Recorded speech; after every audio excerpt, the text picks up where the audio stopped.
Ever felt frustrated being told PMS, heavy bleeding, and cramping are just normal parts of life? You are not alone. I loathed my monthly cycle for decades. That all changed when I earned 3 health coaching certifications discovering something incredible. Your period is vital. It is an outward sign of your inner health, and it holds the key to unlocking your full potential. I've been there battling heavy, painful periods, and I turn them into cycles with minimal PMS and cramping. Today, I'm on a mission to share that information with you. Pour a cup of your favorite drink, get comfy, and grab your headphones as we embark on a candid and empowering journey of self-discovery. Together, we'll demystify menstrual cycles, explore cyclical living, delve into natural birth control, and guide parents through those crucial period talks with tweens and teens. It's time to break the taboo around menstruation and embrace the wisdom it holds. I'm your host, Heather Allmendinger, and this is the Embracing Flow podcast.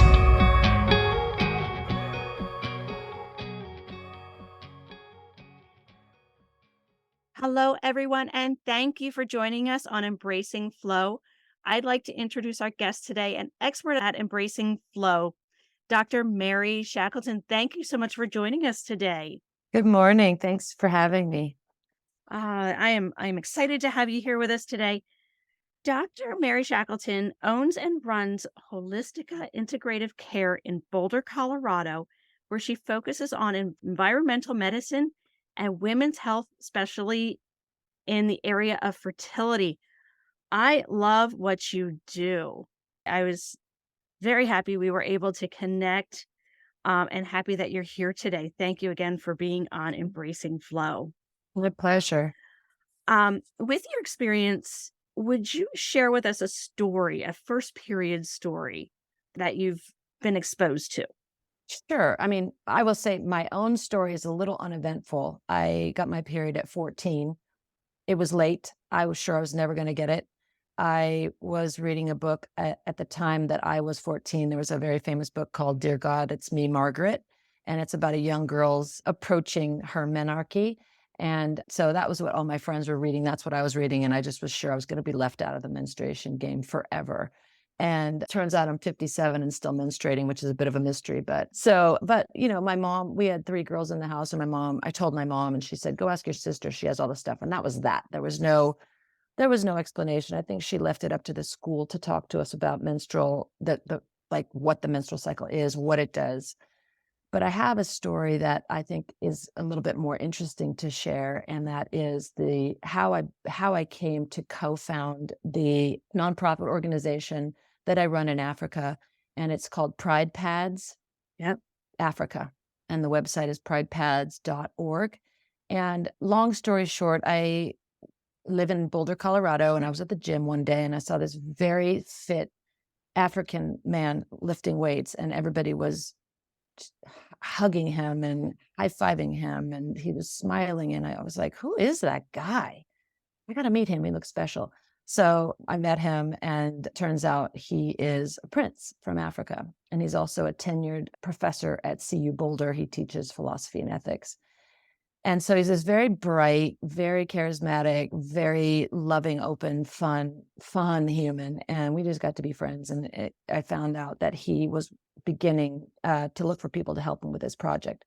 The project is that we make menstrual pads, biodegradable menstrual pads, to hand out in schools in rural northern Cameroon, where there are no services for girls. And in Africa, when you get your period, you are not allowed to go out of the house. You don't do anything socially, you don't cook, you don't do anything, because girls do not have a way to manage their menstruation with dignity. So it all started because he's a prince. He grew up in a household where his grandmother was the queen.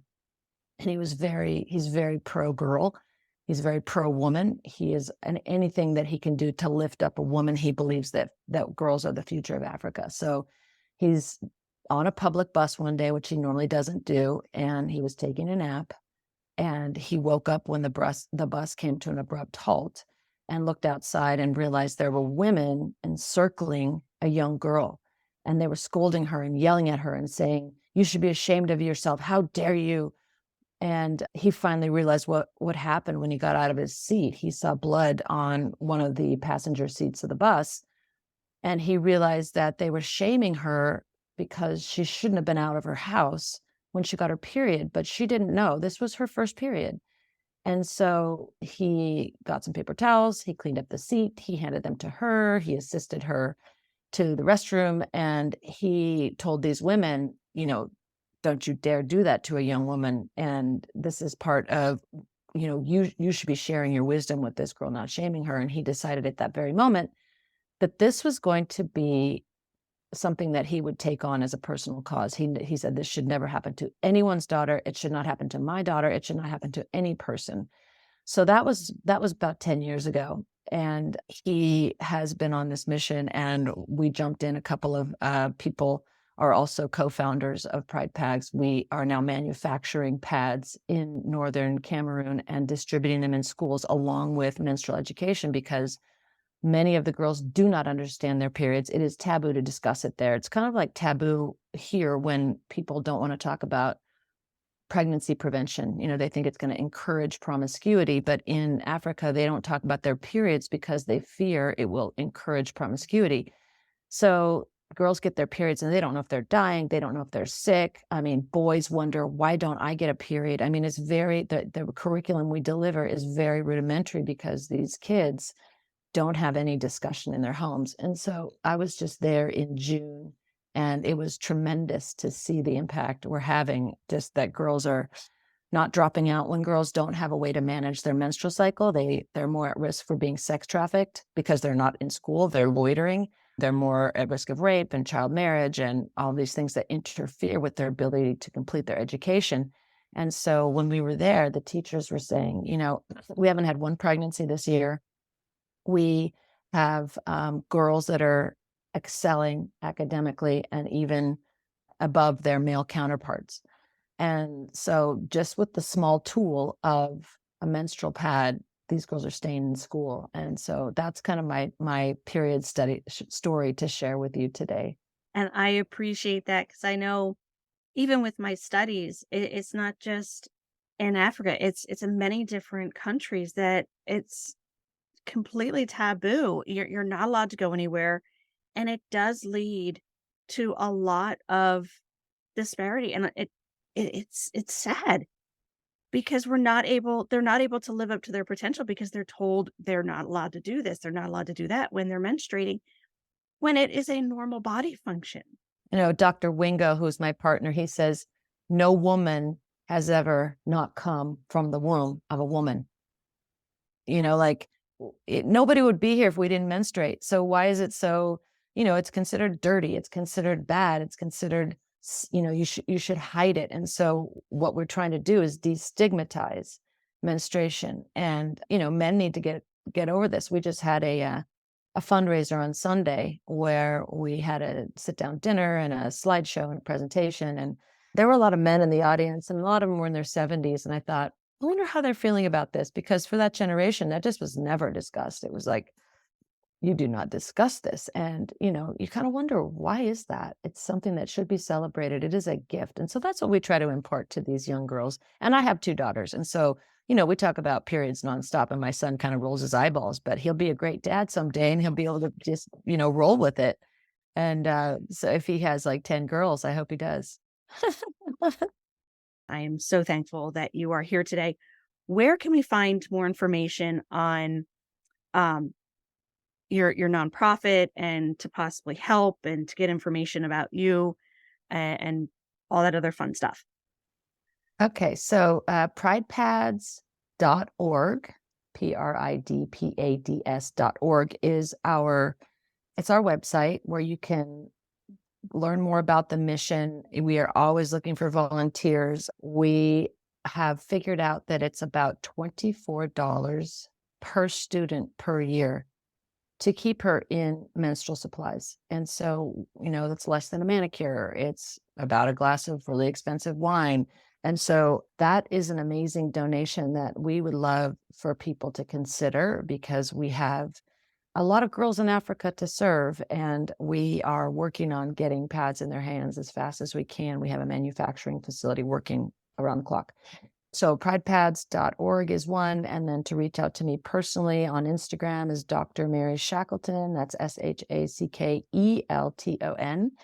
and you can DM me there. I also own a clinic in Boulder, Colorado called Holistica Integrative Care, and that website is holisticacare.com. So those are the 3 best ways to reach out to me. Wonderful. Thank you so much for being with us here today. Before we say goodbye to our listeners, is there any wise words of wisdom you'd like to leave us with?